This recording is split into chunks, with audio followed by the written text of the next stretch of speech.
The WVTT Severe Weather Action Team tells us we're going to be looking at hot, hazy, and humid conditions over the next couple of days. And during the commercial break, you were telling me you're not a Huey Lewis fan? I didn't say that. You're too young? I didn't say that. Come on, Huey Lewis in the news. I love the Huey heat Lewis. is on. I love it. Okay. Well, we love heat as well around here, right? Jeff. Oh, come on. Mostly sunny during the daytime tomorrow. Tomorrow's high temperature, though, 91 degrees. Overnight tonight, not much of a break until tomorrow morning. Tonight's low temperature, 61 degrees, but it's going to be a while into the early morning hours until we get there. So definitely be aware. Older folks, those who are most susceptible to heat, absolutely take extra care. We'll have full weather details after news here on News Channel 25 WVTT. Speaking about the heat right here at home, we are gearing up for yet another heat wave. We had our camera outside our studio today and got some reaction from local residents who are thinking ahead of ways to stay cool. Actually, I don't mind the heat as long as it's the humidity I don't like. We don't have air conditioning, so it kind of sucks when we're in our house.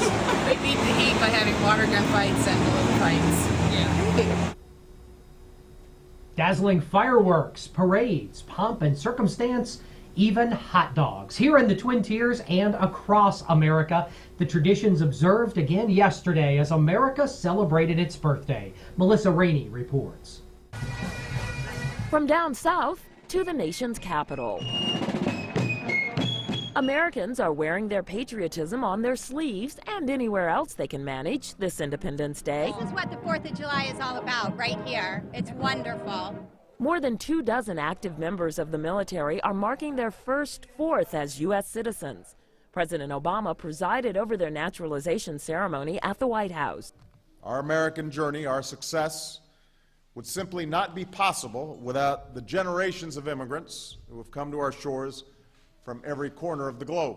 Republican presidential candidate Mitt Romney stopped by a parade in New Hampshire. We have differing views on political issues, but with regards to our conviction that this nation is unique and exceptional, we must come together and show respect for what it is that makes us such a great nation. About 250,000 people are expected to take in the fireworks from Washington, D.C.'s National Mall.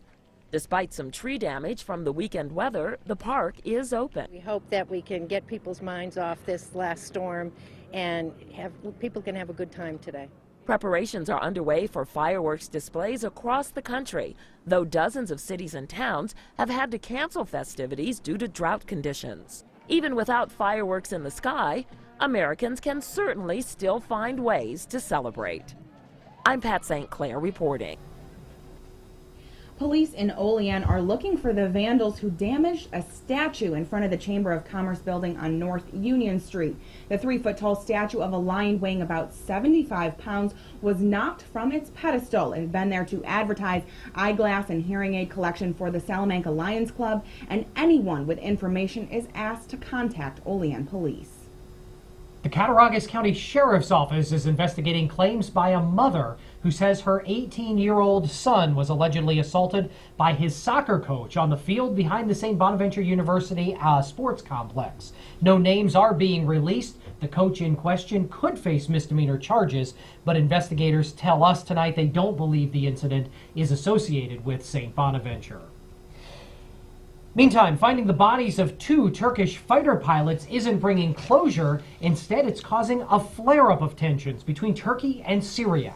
As teams work to retrieve the crew from the Mediterranean Sea, Syria's president says Turkey started the chain of events that led to last month's shoot-down. Turkey's foreign minister, meanwhile, disputes Syria's claim that the plane did not show up on their radar.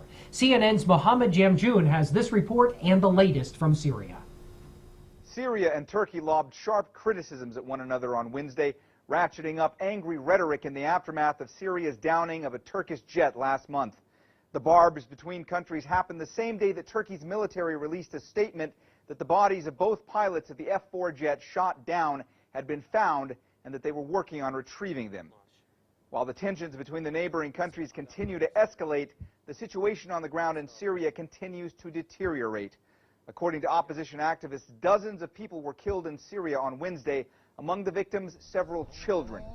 One particularly disturbing amateur video purports to show 2 brothers killed in Daraa, They have bottles of ice on their body to keep them cool. The video goes on to show people performing a funeral prayer for them before their burial. Another video purports to show the house where the children lived and were killed with a huge hole where a shell hit it. And just one day after Human Rights Watch released a report on the use of torture by the Syrian regime, a new amateur video posted online purports to show regime forces in army uniforms violently beating a man. The man's body is extremely bruised as he's being tormented and beaten. At one point, you see a soldier stepping on the man's chest, asking him, "Is this the freedom that you want?" Violence has only continued after the plans laid out by global diplomats in Geneva last weekend that called for a transitional government in Syria. For its part, the Syrian Foreign Ministry issued a statement of general support for the plan on Wednesday, but didn't address the transitional government issue. Opposition groups now say that well over 14,000 people, mostly civilians, have been killed since the Syrian uprising began 16 months ago. Mohammed Jamjoom, CNN, Abu Dhabi. He's now truly magic, Orlando Magic that is, and if it's any indication as to his future with the team, rookie forward Andrew Nicholson will wear number 44, the same number he wore during his career at St. Bonaventure. It's the team's policy not to release terms of the deal. Nicholson was selected 19th in the first round of the 2012 NBA draft, and he will participate in the Orlando Pro Summer League next week. And I would guess that's making a lot of Magic fans here in the Twin Tiers. We'll have more of the 6 o'clock report next on News Channel 25 WVTT.